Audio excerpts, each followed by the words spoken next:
Ano? May gustong Sino? sila. Oh, anong sabihin ni Isla? Anong sabihin mo? Baka maripisan yan. Hindi. Wala ako. Eh, pag-usapan muna natin yan kung ano yan. Tayo ay ano muna. Mamaya-maya na. Kasi mamaya ay may kuryente yan. Damay pa ako. Mamaya na. Relax Good lang. morning, good evening at mega love shout out sa inyo lahat. At muli, ito na naman tayo, no? Pero bago yan, shout out kay Kalinga Prab, kay Kuya Bal, at syempre kay Ate Edna. At mega love shout out din po guys kay Tita Bing Horvin TV. Yan, kay Tita Bing Horvin TV, pagaling ka po. Yan, at kay Ate Enday PB. At syempre mega love shout out po kay Sir Edgar Ella. So yun na guys, no? Nakikita nyo ang ating thumbnail. At bagong issue na naman ba ito? Patungkol po sa antena na naman. Yan. Kung natatandaan ninyo, may vlog ako, dalawang beses na ako nag-upload patungkol po sa antena. So, kung ako man po ay merong binablind item, hindi ko pinangalanan, ito ay para maproteksyonan. Yung akin ay wake-up call, pangangalampag. Pero na dahil sa ating pangangalampag or pagbablind item, ay eto na nga po at re-reactionan po natin. Nakahapon, kasagsagan po ng live ni Kuya Bal. Ay meron pumunta doon sa kanyang live. Ayan at intro ha, may karugtong yan. Pakinggan nyo po. So meron pa rin na iba na nagreklamo sa akin sa inbox na tudo paliwanag. Nakikita nyo dyan sa ating thumbnail. Yan. Shout out kay Isla Bonita. Si Isla po ang nagpunta sa live kahapon ni Kuya Bal at ika nga ay gusto magsumbong. Di umano may napanood daw siya ng isang reactor, nag-reaction, ay wala naman ni name drop. Yun na, no? Yun na nga po, wala nga po ni tayong ni name drop, pero kung kiniklaim ng iba, ay guilty. Yan. Shout out kay Isla Bonita, no? At baka naman po sabihin ng iba na bakit ba hindi ko muna kausapin si Isla Bonita kung ito ba ay may katotohanan dahil nga sa nagpunta po si Isla Bonita doon sa live ni Kuya Bal ay may reklamo. At mismo si Isla Bonita po ay nakausap ko na rin po sa Messenger. At aminado naman po siya na meron din po nagpadala sa kanya ng pambiling antena na hanggang sa ngayon ay hindi pa rin nakakarating. No, paglilinaw po, yung aking nakaraang video ay hindi po yun para kay Isla Bonita. At dahil si Isla Bonita ay kumontak sa akin at pumunta doon sa live ni Kuya Bal. Pakinggan niyo muna nga guys, bago tayo magpatuloy, no? At ito naman ay aking re-reactionan dahil dito nakabase tayo sa live ni Kuya Bal na nagpunta po doon si Isla at nag-chat sa akin si Isla Bonita. Ano po? Kung hindi si Kuya Bal, kung hindi siya nagpunta kay Kuya Bal, hindi tayo mag-reaction, hindi natin papangalanan. At dahil nga sinabi ni Kuya Bal, wala iba kundi si Isla, ito na, at nag-chat din naman po sa akin si Isla Bonita. Yan po, ibibigyan natin ng kapaliwanagan kung ano ang nangyari doon sa pera. Pakinggan nyo muna ito guys, no? Ano yung problema mo ate? Kung saan yan? Yan ba ay confidential ba yan, Dayman? Ano? Yan ba yung nasa social media na? O, wala. Nasa social media ko yan. Nasa social media. Anong problema dyan? Yung reaction niya, na hindi siya nag-drop ng name. Sabi ko po sa kay... Wala naman ang pangalan? Wala. Walang pangalan. Pero- Mahirap naman pag walang pangalan. Mahirap naman yung ating ano yan. Dapat kung nag-drop ng name, ano tayo? Wala naman. Kasi kahit saan batas, sa palag ng husgado, pag walang pangalan, di pwedeng ireklamo. Mayroon may Pinag muna yung ano, ha? Ano sasabihin ko? Ha? Ano? kanya din nasing sa akin. Wala mga tayong pangalan binanggit. Wala mang binanggit. Wala. No problem yan. Kasi pagka may pangalan, doon tayo mag-ano. Susunod. Ngayon, kasi mayroon paging guilty pagka walang pangalan. Kasi magpapalito mo na yan. Akala ko meron ng binigyan na So pangalan. yun na guys, sikat natin ang kabuuan video po ay nasa kay Kuya Bal, sa kanyang live, panoorin niyo po, no? At nandun po yan. So dito, ito yung ating part na nare-reactionan. Tama yung sinasabi ni Kuya Bal, pag walang name, wag niyong i-claim. Wag kayong guilty, wag niyong aminin. So, dahil siguro sa aking blind item, ay nawendang itong si Isla Bonita. Ano po? So, shout out kay Isla Bonita ha. Bibigyan ko ng kapaliwanagan. Nakabase lang tayo dito sa live ni Kuya Bal, no? Sa video clip at sa iyong message sa akin. So, ito na guys. Dahil nga siguro ay akala ni Isla Bonita ay siya, pero hindi siya yung aking nire-reactionan. Ang problema nga po nito ay ayan na nagpunta doon sa live ni Kuya Bal at hindi naman po sana natin re-reactionan to, kaso dito na rin po nagaling sa live ni Kuya Bal, no?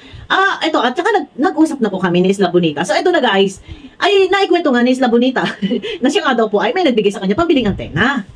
So ngayon, ang antena hanggang sa ngayon ay hindi pa rin niya naibibigay. Kaya yung malayo yung pilar, ano ba yon? Saan ba yon? Sorsugod ba yan? malayo daw at hindi nga pwedeng agad-agad ay puntahan dahil malayo. So, ito lang yun sa akin, no? Sila ay may usapan naman ni sponsor daw. Ay, hindi ko naman po nakakausap si sponsor. No, hindi ko po nakakausap si sponsor. As Isla Bonita lang po. Ang akin nakausap, at sabi nga po niya, siya ay may issue rin daw po. May problema nga daw po sa ganyan, antena. Ay, hindi ko naman nga, ito ha, ulitin ko, hindi ko naman din marireaksyonan. Ay, dahil nga siya umakyat doon kay Kuya Bal. At nag-PM naman din po sa akin. So, paglilinaw, ang ganito na lang, kung ano man yung napagkasundaan ninyo, kung may mga bagay, may mga kadahilanan, kung bakit hindi mo na ibibigay yung antena, ay ang pinaka-the best po nito. Kung hindi mo kayang puntahan dahil sa malayo. No? Ito hindi ko naman marireaksyonan dahil nga, ay ikaw ay nag-chat din sa akin at maglilinaw na lang din sa lahat. No? Para naman na sa ganun ay ikaw ay hindi ka mabas. Ganito na lang, kung malayo at hindi mo mapupuntahan, hindi mo magagawa ng paraan na ura-urada ay mabilhan ng antena, kailan pa ito, matagal na yata ito, no? Ang gawin mo na lang po, sis, Isla Bonita, ay ibigay mo na lang po, ibalik mo kay sponsor yung pera. Yan po yung pinaka-the best. Nasa ganun, wala pong problema. Yung pera na pambili ng antena, ibalik mo na lang kay sponsor.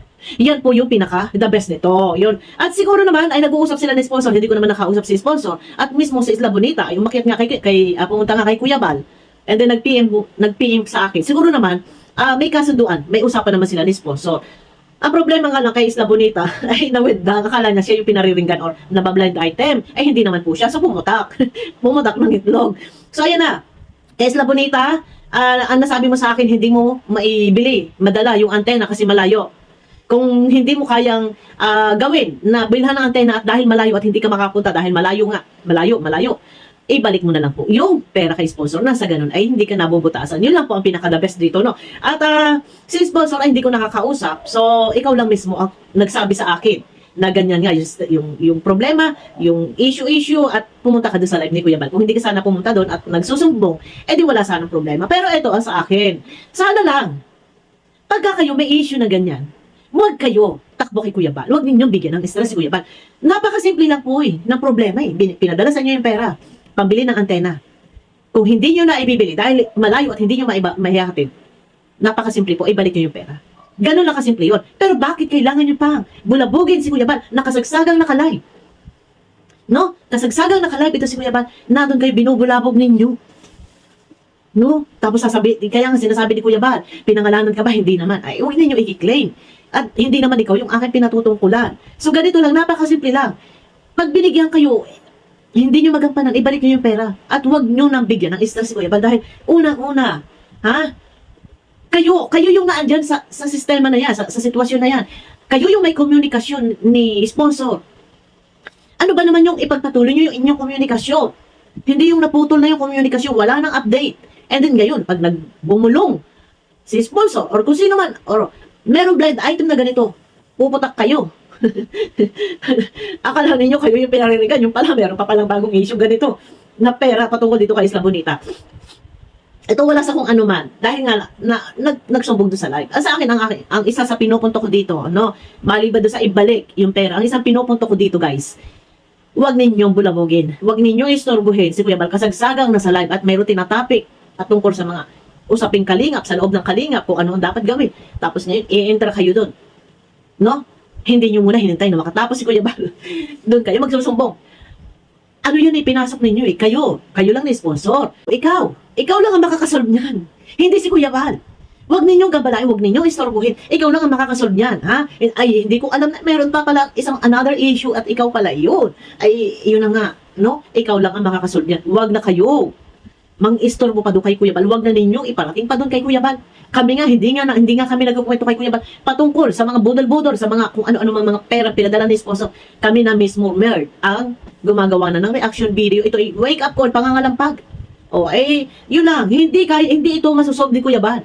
Kayo mismo ang mag-solve ng problema ninyo. Napakasimple lang, antena lang, or kung ano man. Ano nyo pa kay Kuya Bal, i-stressin nyo pa yung tao, i-istorbuhin nyo pa yung tao, kasagsagang naka-live. Wag na po sana. I-solve nyo yung problema nyo, pinasok nyo yan, labasan ninyo. At saka, napakaliit talaga. Kung 3,000 lang yan, yung aking binag ito, 5,000 yan. May 10,000 pa eh. Yung issue pala is 3,000 lang yung sa antena. Bakit hindi mo pa maibili? Bakit hindi mo na lang ibalik kay sponsor yung pera? Di ba? Hindi yung ganito na pag nag-blind item ako, merong pupunta doon kay Kuya Bal. Di umano may reaktor na nag-reaction, ganito, ganon. Pinangalanan ka ba? Ay, hindi, wag mo i-claim. So, dahil nga sa umakit ka, ito naman guys, paglilinaw sa lahat at sinasabi, bakit hindi daw muna kausapin? Si vlogger, nag-usap na po kami ni Isla Bonita at sinabi mismo sa kanyang bibig po, sa kanya mismo, sinabi niya na oo, may nagbigay sa kanya ng pera, pabiling antena na hanggang sa ngayon, ay hindi nga niya na ibibigay. Kasi sabi ko, ay, gawa mo ng paraan. So ngayon, eto, i-monitor natin ha, kay Isla Bonita, shout out sa iyo sis. So abangan na lang po namin yung antena, kung ito ay maibibili mo, no? Kung maibibili mo ng antena, so may TV na, wala lang antena, stock yung TV. Ay, paano mangyayari sa TV, no? Itapon, bulukin, kakalawangin yan dyan. So, antena na lang. Eh, kung ito naman ay mabibigyan mo ng aksyon, na total, ikaw naman talaga yung pumunta doon sa live ni Kuya, and then, nag-chat ka na rin sa akin, nagkausap tayo, ang pinaka-the best nito is ibili mo ng antena. Kung hindi mo maibibili, ibalik mo na lang yung pera. And then, ganun na lang. No, nasa ganun ay, hindi naman, ika nga ay, ma-stress si sponsor. No? Yun lang, ganun lang kasimple yun. Ay, ako'y nagugulat talaga.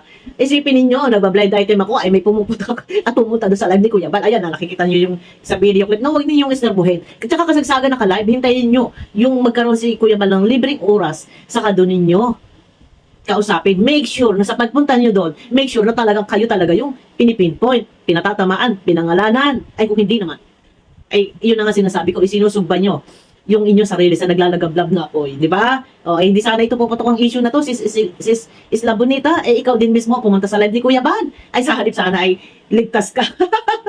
O, di ba? Sa halip sana ay ligtas ka at walang issue, walang usapin patungkol sa iyo. Ikaw mismo pumunta doon kay Kuya Bal at ito na nga, ito yung aking nireaksyonan. Ano po? Yung pagpunta mo kay Kuya Bal. So, nagkausap na rin naman tayo, hindi ako maglalabas ng kahit anumang conversation natin, pero aminado na sinasabi mo na talaga meron ka na patungkol sa antena. So, ayan na.